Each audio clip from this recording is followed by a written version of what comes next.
Coming up today on Locked On Texas Tech, are we chicken or simply understanding that discretion is the better part of valor?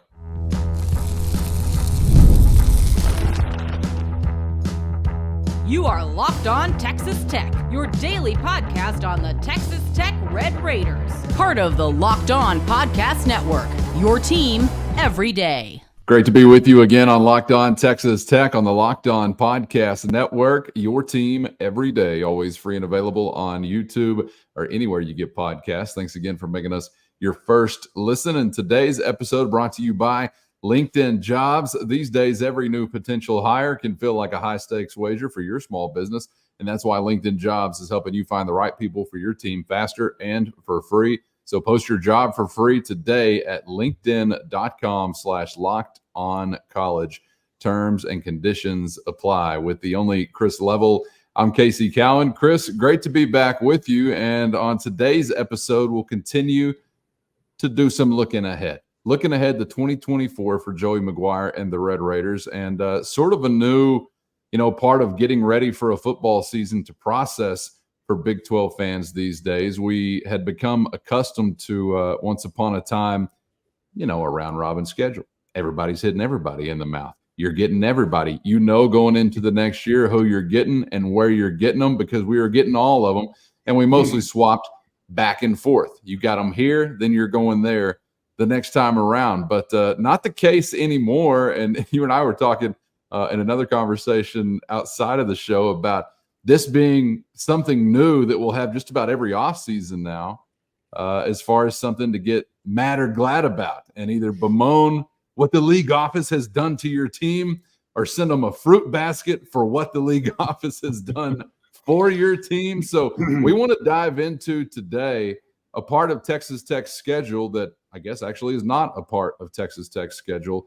We'll get into some of the opponents that the Red Raiders will miss this year that you're not going to face, I guess, unless we're talking about a league championship game potentially. We'll get to our list coming up in just a moment and kind of how we see who we may miss the most and then who we're not so down about missing on the schedule this year. And would love to hear from you, of course, in the YouTube comments as always. And you can base your criteria in whatever you want, whether it's on the field, competitively speaking, whether it's entertainment value speaking, or I just really hate these guys speaking. You can chime in, obviously, with your take. But yeah, Chris, this is a new way to get ready for a Big 12 football season now. And there'll be this mystery reveal, I guess, every year as to who you're going to get. And we'll probably grow to really anticipate finding out who you're going to get, maybe more importantly, who you don't get. Yeah, there's lots of things that I will miss about the Big 12 that we just graduated from, if you will, or that we're kind of phasing into. It was kind of phase one last year with the 4 new members, and now phase 2 again with 4 new members and then 2 departures. But I will absolutely, in all sports, honestly, miss the round robin. It was clean. It was simple. There's not a lot left to, kind of wonder about. Everybody got everybody. And maybe, I wish we'd have gotten them at home this particular year or whatever it was. But I just, it took a lot of the guesswork out of it on who was better and who the top 2 teams were. This year, it's been fascinating as you get ready for this football season and start to talk about it, and you start to listen to a variety of folks talk about their teams and things like that, because I catch myself listening to shows or podcasts or just talking to friends, and you see conversations happen, and I think to myself, I'm not in the least bit worried about them, and I don't feel like I have to study that particular team. Not my problem. Right. Not on the Red Raiders schedule, right? And so I got to, because I think you and I I've talked about this, as you mentioned, but some of these schedules, it's really not about who you're playing, it's who you don't have to. And that's kind of what forms the schedule. Who'd you miss? Who's not, who you're not having to deal with. And I've seen a lot of the prime example. I've seen a lot of Utah and Kansas State hype out there. And understandably so. I get it. Those seem to be the two most common teams that are talked about as the preseason favorite, whether that is 1 and 1A or maybe somebody else slips there into that top tier. But again, it's not the Red Raiders' problem. You don't see them. And maybe you do. It just won't be until Arlington. And, man, would we all sign up for that? Absolutely we would. But that's what's fascinating about these schedules really going forward. You dealt with some of that in basketball, obviously. But, yeah, the football component is pretty darn fascinating. And we're going to be watching games between teams that absolutely affect the conference race when the Red Raiders don't face either one of them. And that part is kind of tricky to me in trying to figure out ultimately who the two best teams are that deserve to be in Arlington and all those kinds of things. But yeah, I got to thinking, I'm like, man, let's talk about these teams that we don't have to face and kind of put together on who we wish we were seeing versus who we are just thinking are lucky stars that they're not on the Red Raiders schedule. It was, I guess, not that the Big 12 had a better option or another choice whenever the league shrunk before these most recent additions, but I don't think there's any way to slice it that other than things were made much more difficult for the Big 12 when it came to resume comparing time. When you did get, I guess, everyone in your league, and you remember, the one true champion era, and then it's like the first time we try to do that, oh crap. Well, Baylor and Texas Christian are both here for consideration. The college football playoff said, we'll just consider neither one of them. And so it was kind of an unfortunate set of circumstances, mostly because they didn't have a Longhorn on their helmet or an O and a U on their helmet, is why I think neither were eventually considered in that year. But again, you didn't have a better option whenever you were that small of a league, obviously. But I think it made for a long time the Big 12 conference much more difficult than some of their peers had to deal with. And I don't care how good some of the teams are on the top end of the SEC or the Big 10. When you're getting to dodge some of those, I know there are matchups in the SEC between some of the best programs there that they wouldn't see each other for the better part of a decade unless they were in a conference championship game. Yeah, so I always like to make fun of them for that. But at the same time, I was kind of envious of that as a Big 12 fan. So I guess as you see there on the screen, and this will kind of be the theme of the conversation, I guess, are we chicken or is it the better part of valor, that being discretion as to who you're going to be missing? Because obviously every other league was able to use it to their advantage, right? And you had some, I guess, shinier resumes maybe to show for it at the end of the day. And this is going to become the new norm. And honestly, it's going to get worse in some cases, because if these conferences even were to get bigger in the years to come, that's why it's not for this conversation, but that's why I'm kind of fascinated to see how in the world you put a bracket together for like a Big 12 basketball tournament. You're going to be there for a week, or do you not invite everybody? I don't know, but the football part of it, because I think last year's example was, why in the world is Oklahoma State not on Texas Tech's schedule? Whether you caught a break, and maybe you did based on the fact that they played in Arlington and played for the title, or dude, they're arguably one of the closest schools to you proximity wise. What are we doing? And there's some years coming up where you don't see TCU or you don't see a Baylor, and I guess it's just the way it kind of worked out formula wise on certain protected rivalries, and they tried to quad this deal up to where there were some schools that were on everybody's schedule for in most years, or 3 out of 4 or 4 out of 5, whatever was released. But I probably looked at this a variety of different ways.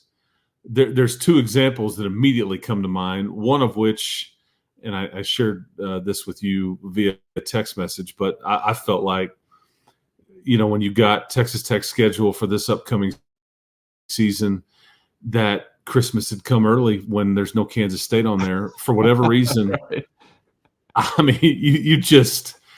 You can't figure out a way to beat them. It's maddening to me.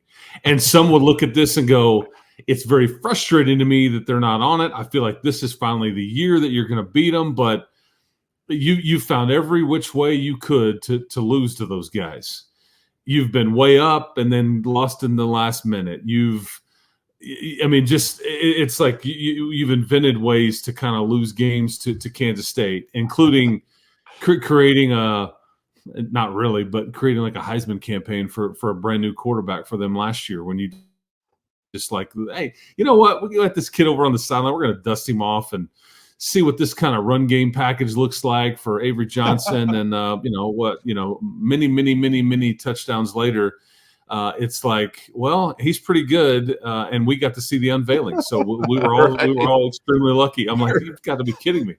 We're a very welcoming people in West Texas, so welcome to the field. How's 5 touchdowns for you? Jeez. Hope you had a good time. Let's throw the list here up on the screen for those watching on YouTube, and I'll run it down for those listening in via podcast. It's basically a dodged bullet ranking. First, today's episode brought to you by LinkedIn Jobs. And when you're hiring for your small business, you want to find quality professionals that are right for the role. And that's why you have to check out LinkedIn Jobs. LinkedIn has the tools to help find the right professionals for your team faster and for free. And LinkedIn isn't just another job board. LinkedIn has a vast network of more than 1 billion professionals, which makes it the best place to hire. Gives you access to professionals you can't find anywhere else, and it does it all while making the process easy and intuitive. Hiring is easy when you have that many quality candidates. So easy, in fact, that 86% of small businesses get a qualified candidate within only 24 hours. LinkedIn is constantly finding ways to make the process easier. They even just launched a feature that helps you write job descriptions, making the process even easier and quicker. So post your job for free at linkedin.com/lockedoncollege. That's linkedin.com/lockedoncollege to post your job for free today. Terms and conditions apply. Basically a dodged bullet ranking. And this is the way that Chris and I have set them out here. There's 6 opponents, obviously, that you will not get. Let's just begin with yours, Chris, since you mentioned K-State. These are ranked 1 through 6, from least missed to most missed. The ones that we're not sad to not have on the schedule to the ones that we'd really, really like to have had a crack at on the schedule. Number 1 on your list is the aforementioned Purple Wildcats of Kansas State. Chris has Central Florida next, Houston number 3, Utah number 4, Kansas number 5, and he is itching for a revenge game against the Cougars of BYU. They are number 6 as far as what would stand to be his most missed team to not be on the schedule this year. So you could run us through all those, Chris, or pick out some. You've already kind of described the K-State context, but what's some of the reasoning behind some of the other slots? Yeah, and I think I think 2 of the better teams that you missed were Kansas State and UCF. I think I've already mentioned the Kansas State as you talked about, but like UCF, they are a team I think very similar to Texas Tech coming into this year, where kind of under the radar, kind of off the topic of conference favorite, that I think will scare a lot of teams. And I saw that UCF speed up close last year. They make me nervous. I think they've recruited at a very high level. They've hit the portal very hard. They've got their stud running back. They've added a quarterback from Arkansas. And I think you were, I don't want to say lucky, you were fortunate to hold on and beat those guys at the tail end of last year. They kind of are the type of team that I think there's just a lot of similarities there. I really think. I think you're trying to be faster. I think that they have a lot of speed. I have some healthy respect for, because they blew the Baylor game last year. They de-pantsed Oklahoma State. They almost had Oklahoma beat in Norman. And they just kind of hit the skids a little bit, but I think their pieces is what scares me, and they're well coached and all those things. I think I wasn't too upset by because I think we've talked a lot about the 2 Kansas schools and Utah as who you've missed, but I think UCF is an underrated miss, because I think it would have been a very difficult game for you. That's kind of why I looked at it that way. Houston, it doesn't do anything for me. I think you beat them all the time. I don't. It's kind of a lose-lose proposition for you. There's just it's kind of blah to me. I mean, I think you've played them a bunch. You've beaten them every time. Short of one of those years in Mike Leach's tenure, and there was some damage done in the locker room, but that's another story for another day and time post game. It sounds like Utah is a bit of a different but same vibe for you and I. The way I looked at it was, yes, they are a favorite, but I was kind of wanting to see what they're all about. I kind of would have liked a crack at them. I think they don't make me nervous. They don't scare me.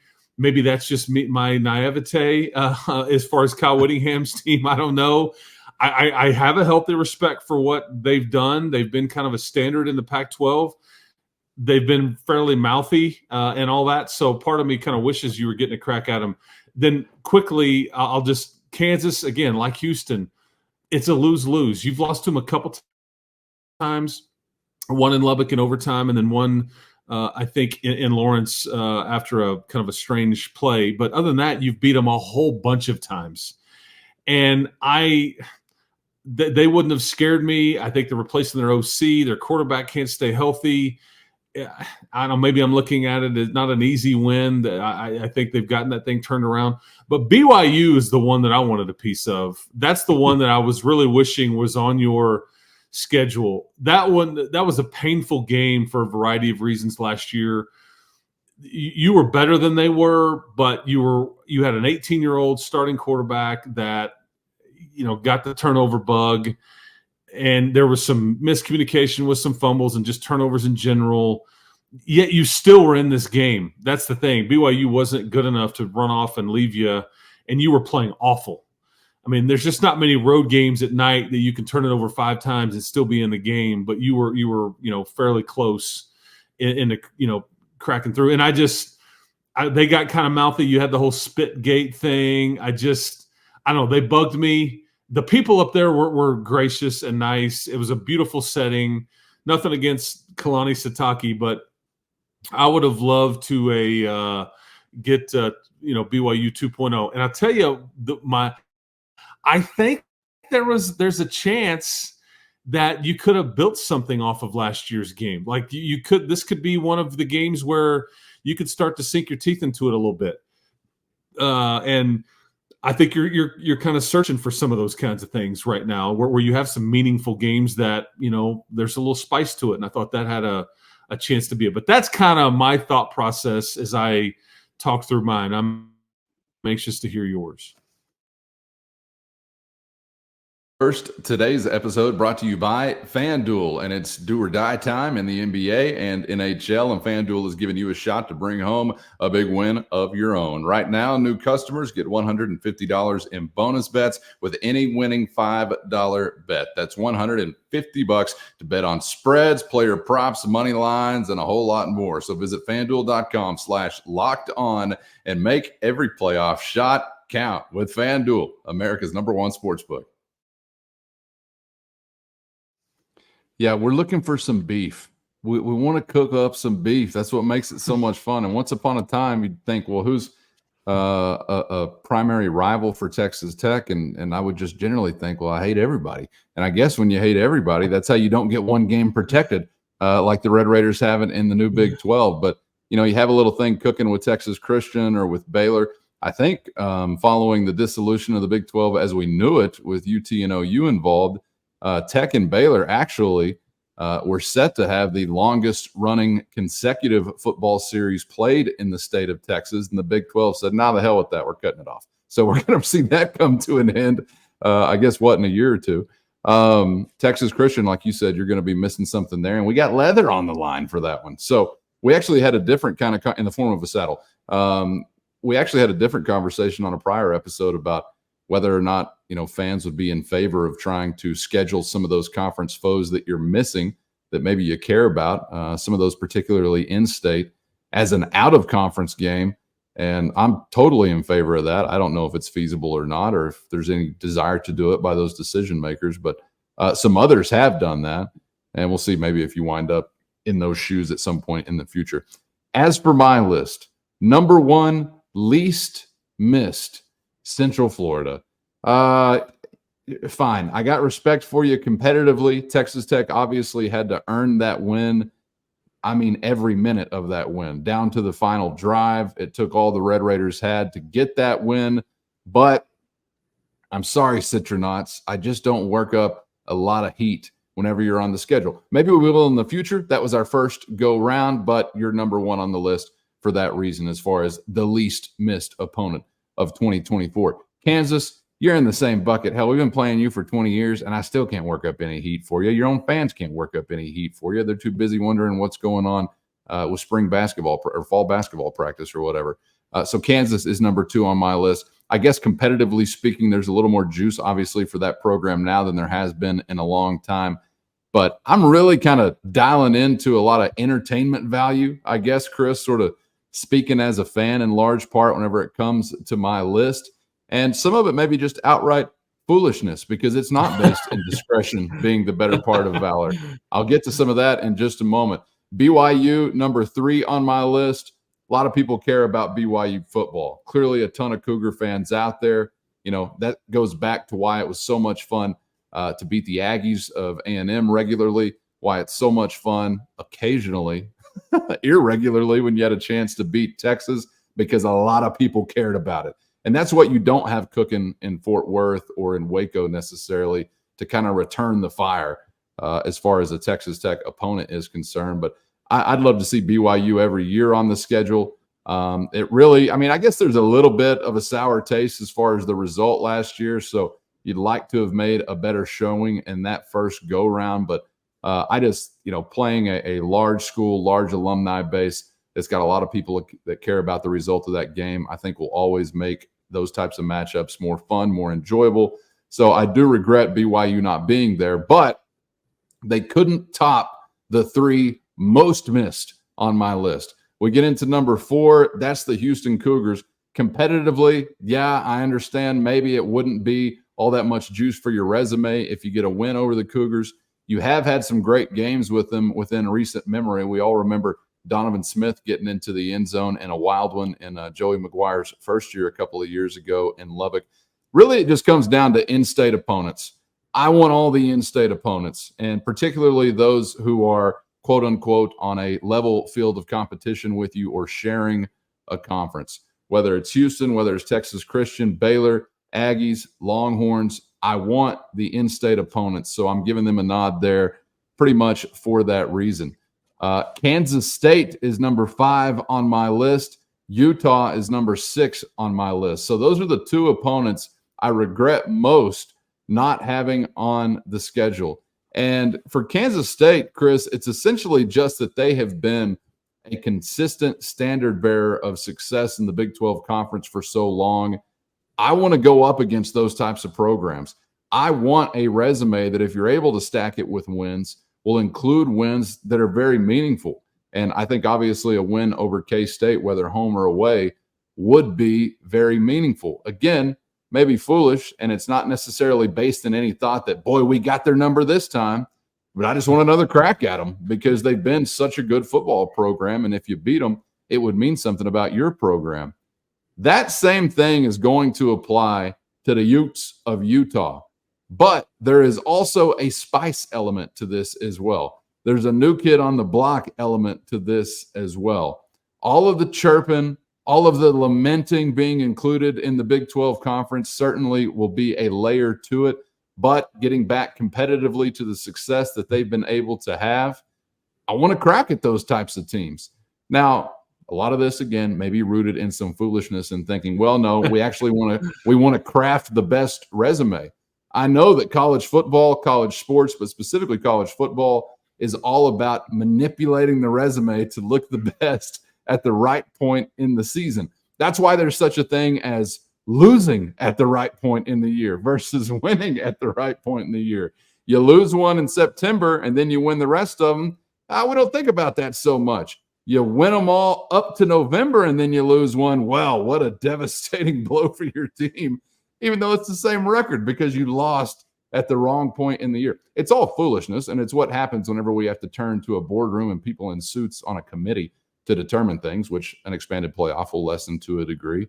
But I really am, I'm one of those people. I'm one of those fans I want the most entertainment value, which to me comes with the biggest opportunity. Nobody likes playing a video game on rookie level eternally. I mean, you want to have a chance, right, to beat someone that really gets your blood pumping or really gives you a sense of achievement. And obviously for Texas Tech, Chris, coming from the decade that we have come from and the era that we have come from that has been obviously less than mediocre, you're going to need to land some of these blows and get some wins like that, I think, to earn some respect back, both within the league and perhaps nationally. So I understand why you may want to avoid some of those if that's the way you feel out there, but that's why I would like to have some of those maybe on the schedule. Where are you seeing some things similarly or maybe seeing some things differently? Well, I would just say you clearly have more mental toughness than I do, and for that I respect the heck out of you. And this is why I'm a fool, Chris. I'm a fool. No, this is why I don't need to be in charge of any sort of schedule making in the future, because not that I would pick all the easy teams, I mean, or anything, because I did argue that I'd like to take on Utah and see what that's all about. They don't really scare me, but maybe I'm just maybe it's the color purple. I don't know, but like the Kansas State thing, it's like, geez, man, it's like they've caused me more stress and angst than any program out there. It feels like it's like, damn, man. I still have these visions of Bill Snyder over there with this tiny little notepad during warmups on your end of the field, like writing down, like on the Mike Leach play sheet, like writing down notes, watching like, what is he seeing? Like he's like picking us apart in warmups. Like, what is he seeing? It all. Yeah. And it was a total as a mind game. He had that windbreaker on, and I've just never gotten over it. It's like I need a couch and a dim light and a candle and somebody to talk me off the ledge. I mean, a couple of sessions so getting over that trauma. They always will make you feel like you're in the game too, right up until about midway through the fourth quarter, and then they'll win it by 17 or something. It's such a tease. I mean, Matt Wells was up 21-3 on those guys in Lubbock, and then Monday it's like, hey man, you can't coach here anymore. I mean, and now he's coaching for him. Oh, that's true. I forgot about that. But that it's just, it's all the eye of the beholder. I just you have plenty of tough games that are just far from a gimme on your schedule, and I do hear there is an entertainment component here, because if we're being quite frank, when you get to the Arizona State week or Cincinnati week this year on your schedule that are home games, these are games you're supposed to win, maybe handily. I don't think they'll be easy per se, but how much do people are they into it? How much do they ultimately, does it get their meter running? You know, are they willing to pay top dollar to be in there? I got to be in there to see that. And to your point, that you want more of that, and I totally get it, because there's a huge payoff. You know, when you win those games or when you hang in there or whatever it may be, and beating Utah this year versus beating Arizona State, those are far different payoffs.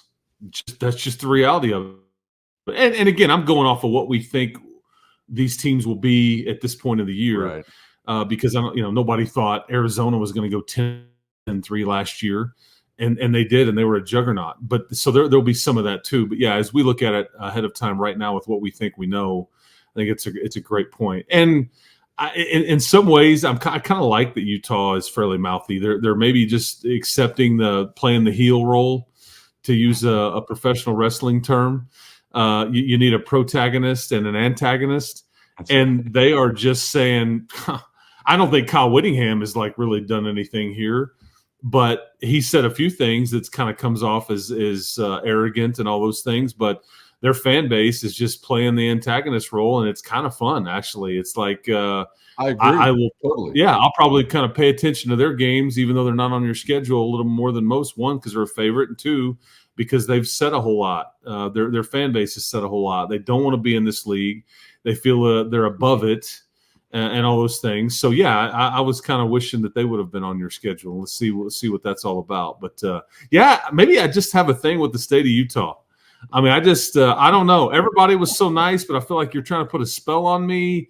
I don't know what was going on. These schools are like 45 minutes apart. They hate each other. Maybe when I watch this game, the Holy War, I guess it's called, maybe it's like when OU and Texas would play. I just wish for the ball to go flat and everybody and they tie and everybody go home pissed. I don't really know, but they've certainly elicited some emotion there. And I'll say this too: had Colorado they're not great, but had they not been on your schedule, I would have really wanted them on your schedule. So there were some wins here too, to where there was some give and take for sure. Yeah, like I've already referenced on this episode and some others, you want programs with fan bases, preferably large, but even if they're small, that really care and are really ticked when things are not going well, and are obviously excited when things are going well. Both Utah programs obviously check that box, so that's a good thing. And like Arizona State, I think they have the numbers there, clearly, as far as the fan base is concerned. They just hadn't had a whole lot to get riled up over. And I don't know if the state of Arizona and a football culture, really is all that similar to what you might find, obviously, in Texas or maybe even Utah or things like that. But maybe with some success, I bet the Wildcat fan base is a prickly bunch this time around. Now, it's mostly probably torches and pitchforks pointed at the way of Washington and their head coach, but maybe they can use that energy elsewhere and direct it towards some foes in the Big 12. You want those types of programs to be in your league, and you want those types of things to show up on game day for your environment, whether home or away. I like it. I prefer it when you go to the Jones on a game day and you see that visitors section full of an opposing color. Now, I don't mind if red and black gets in there also, if those tickets are returned or something like that. But I like seeing those people in the house and those sections filled up. Obviously gives it a much different feel. So hopefully some of that will be showing up in this new era of the Big 12 Conference. Please let us know how you feel about it. Would love to hear from you and see your list, who you're missing the most, who you're not missing at all, as far as who Texas Tech will be missing on their 2024 schedule. Chris, appreciate your thoughts and time as always, man. Enjoyed it. Bullets dodged. I like it. I like it. Yeah, weave. All right. Well, keep hope alive, everybody. Appreciate the time, and we will be with you again tomorrow.